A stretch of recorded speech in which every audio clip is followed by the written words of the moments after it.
गाला Kine को अभी हम डिटेल में देखेंगे कि गाला काइन का नेक्स्ट मूव क्या है और गाला काइन का फ्यूचर क्या है, सारी चीज़ें डिटेल में देखेंगे। गाला काइन की डिटेल में जाने से पहले चैनल पे नए हैं तो चैनल को लाजमी आप लोगों ने सब्सक्राइब कर लेना है। गाला काइन की इस टाइम मार्केट में क्या प्राइस चल रही है, 0.01585 के लगभग जो है गाला काइन की मार्केट में प्राइस चल रही है। तो गाला काइन को हम बिटगेट एक्सचेंज में ओपन कर लेते हैं और इसके चार्ट को यहाँ से 3 डेज़ के टाइम फ्रेम में ओपन कर लेते हैं।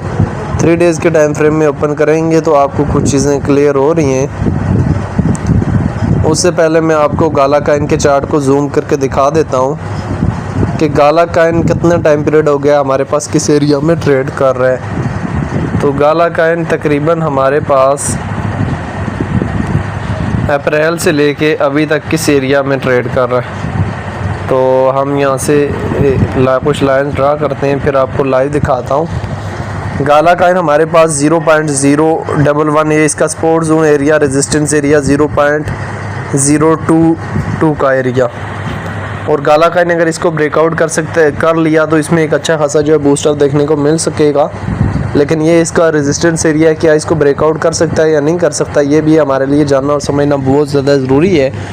अभी गाला काइन चूँकि इथेरियम के ब्लॉकचेन का काइन है तो इथेरियम में मूव आया है, तमाम जितने बड़े आल्ट काइन थे सब में मूव आया है।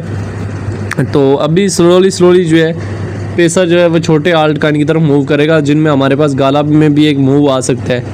गाला काइन के अगर हम यहाँ से अबाउट सेक्शन में चले जाएं तो गाला काइन हमारे पास रैंकिंग में 98 नंबर पे है। मार्केट के 731 मिलियन है। ऑल टाइम हाई 2021 में 0.83 सेंट का लगाया है, ऑल टाइम लो 2020 में लगाया। इथेरियम के ब्लॉकचेन का काइन है। सर्कुलेशन सप्लाई जो है बिलियन में मौजूद है और सर्कुलेशन रेट जो है 91% है।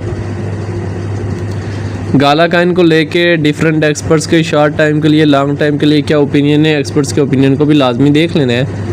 तो गाला काइन के चार्ट को अगर हम देखें तो गाला काइन जो है हमें ये नहीं समझ आ रही कि गाला काइन को किस एरिया में जाके जो है वो सेल कर सकते हैं।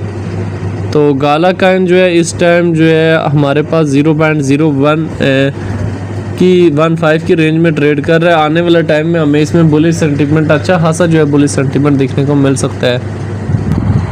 अभी गाला काइन के प्रॉफिट आने वाले टाइम में किन किन एरियाज़ में बुक कर लेना है, ये हमारे लिए जानना और समझना बहुत ज़्यादा ज़रूरी है। क्योंकि किसी भी काइन में आप एंटर तो हो जाते हैं, एंट्री से ज़्यादा इंपॉर्टेंट होता है उससे प्रॉफिट बुक करके एग्जिस्ट लेना। तो गाला काइन के प्रॉफिट कहाँ पे बुक करने हैं, यह हमारे लिए जानना और समझना बहुत ज़्यादा ज़रूरी है। इसका फर्स्ट प्रॉफिट 0.03, अगला प्रॉफिट 0.05 और फिर 0.06। ये इस बुलरन में अपने पिछले हाई और उससे प्रीवियस हाई को भी ब्रेकआउट करने की कैपेसिटी अपने अंदर रखता है। इसके साथ साथ आपने एक चीज़ का ध्यान रखना है कि मार्केट कब तक जो है वो बुलिश जाने के चांसेस हैं। तो चांसेस हमारे पास ये हैं कि अक्टूबर तक जो है हमारे पास मार्केट का जो है वो एक अच्छा खासा जो है बुलिश सेंटीमेंट दिखने को मिल सकता है। और अक्टूबर के बाद जो है हमारे पास मार्केट में एक करेक्शन फेज़ जो है वो स्टार्ट हो सकता है। मार्केट का ओवरऑल जो बुलिश मूवमेंट है वो हमें अक्टूबर तक जो है वो देखने को मिल सकता है, जिसमें हमारे पास मार्केट में एक अच्छा खासा जो है वो बूम आ सकता है और मार्केट आपको स्पॉट और फ्यूचर में एक अच्छी खासी अमाउंट में प्रॉफिट देके जा सकती है। और जब भी मार्केट में अगर आप उतरते हैं तो ट्राई करें कि लेवरेज जो है वो कम रखें। लेवरेज उतनी ही रखें जितनी आप लोगों के लिए मेंटेनेबल हो, और ज़्यादा लेवरेज ट्राई करें कि ना रखें, क्योंकि ज़्यादा लेवरेज रखेंगे फिर उसको आप मेंटेन नहीं कर सकेंगे। इस वजह से लेवरेज का हमेशा ख्याल रखें, उतनी लेवरेज रखें जितनी आप चीज़ों को जो है वो मेंटेन कर सकें। बाकी गाला काइन को लेके जो है वो आपकी अपनी क्या राय है कि इसका फ्यूचर क्या है और फ्यूचर में कहाँ से कहाँ तक जा सकता है, कमेंट में लाजमी बताना है।